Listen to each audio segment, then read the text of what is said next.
Okay, hi guys. Chapter 4, Fudge-a-Mania. The worst news of the century. I wasn't surprised that our first hour in Maine was a disaster. I knew if Sheila Tubman was involved, it would be. I begged Mom and Dad to leave right after Dad scrubbed Turtle with this special shampoo called Skunked, but by then hamburgers were cooking on the grill. So I begged them to leave right after dinner. They wouldn't listen. "Don't say I didn't warn you," I told them. "I guess we're willing to take our chances," Dad said. "Now let's get some sleep. It's been a long day." We carried our bags through the inside door separating our house from Sheila's. But on the other side, there was just a staircase leading to 3 bedrooms and 1 bathroom. "This is it?" I said.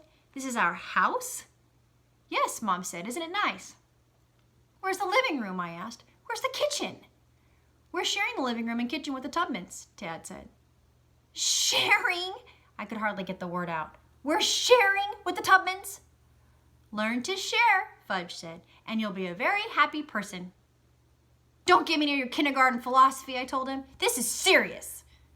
Upstairs, Mom and Dad looked over the 3 bedrooms. They chose the one with the double bed for themselves.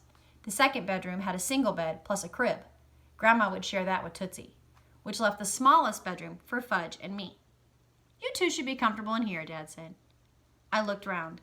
There were 2 camp beds so close together you could kick the person in the other bed. Well, that should be useful if Fudge talks in his sleep, I thought. There was also a lamp and a low chest with 2 drawers. And the ceiling sloped on one side of the room, so when I stood up straight, I banged my head on it. "What about when Jimmy comes?" I asked Mom. "We'll work it out," she said. "Don't worry."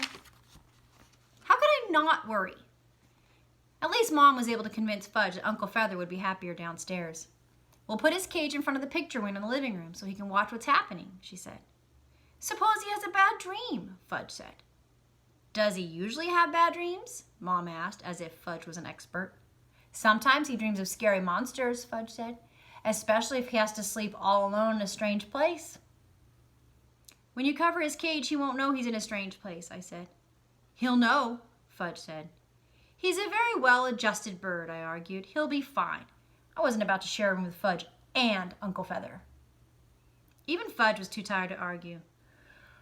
"Okay," he said, yawning. Then he flopped on his bed and was out cold before I even turned off the light. Out cold. Idiom. We went to town the next afternoon. The gears on Dad's bike were stuck, so I dropped it off at Bicycle Bob's shop for repairs. Bicycle Bob is a big, friendly guy who wears a t-shirt that says, "I'd rather be biking." Then we went to Sawyer's Market for groceries and to the library to get our cards and to Oz Books, where Fudge and I each got 2 paperbacks. After that, we headed for the airport. Grandma's plane was right on time. As soon as we got home, she shook hands with each of the Tubmans and said, "Call me Muriel." Then she turned 4 cartwheels on the front lawn. I could tell the Tubmans were impressed.